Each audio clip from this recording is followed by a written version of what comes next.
അസ്സലാമു അലൈക്കും വറഹ്മത്തുള്ളാഹി വബറകാതുഹു. ദുൽഖഅദ 3. അതുപോലെ തന്നെ ഇന്ന് പുതിയൊരു മാസത്തിൻ്റെ തുടക്കം, മെയ് മാസം 1-ാം തീയതി പ്രഭാതം. പരിശുദ്ധമായ ഹറമിൽ അല്ലാഹു ഒരുപാട് അനുഗ്രഹങ്ങൾ നിങ്ങൾക്കൊക്കെ തരട്ടെ.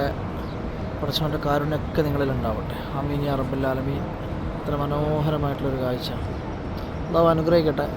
അതുപോലെ നമ്മുടെ ഇടയിൽ കുറേ ആൾക്കാർ പ്രയാസങ്ങളൊക്കെ ഉള്ളവരുണ്ട്. അവരുടെയൊക്കെ പ്രയാസങ്ങളിലൊക്കെ അള്ളാഹു തീർപ്പ് ഏൽപ്പിച്ചു കൊടുക്കട്ടെ. ആമീൻ യാ റബ്ബൽ ആലമീൻ. പടച്ചറബിൻ്റെ കരുണയും കടാക്ഷങ്ങളൊക്കെ നിങ്ങൾക്ക് ഉണ്ടാവട്ടെ. ഇതൊക്കെ ഇവിടെ ഇറങ്ങിയ ബംഗ്ലാദേശി ഹാജിമാരാണ് കേട്ടോ. കാരണം വേറെ ആരും ഇവിടെ ഇറങ്ങിയിട്ട് കാണുന്നില്ല. ഇവിടെയൊക്കെ മുഴുവനും ഹറമിലേക്ക് വരുന്ന എല്ലാ സ്ഥലങ്ങളിലും ലോക്കാണ്. അന്നേരം ഇങ്ങോട്ട് എൻട്രി ചെയ്യാൻ ആരും വിടുന്നില്ല. അങ്ങനെയൊക്കെ ഉണ്ട്. അതായത് ഇൻഷാ അല്ലാഹ് എല്ലാവർക്കും വേണ്ടി പ്രാർത്ഥന ഉണ്ട്. പരിശുദ്ധമായ ഹറമിൽ വെച്ചിട്ട് ഇന്നത്തെ ഈ മെയ് മാസം 1-ാം തീയതി റബ്ബിൻ്റെ അനുഗ്രഹം ഉണ്ടാവട്ടെ. ആമീൻ യാ റബ്ബൽ ആലമീൻ. അസ്സലാമു അലൈക്കും വറഹ്മത്തുള്ളാഹി.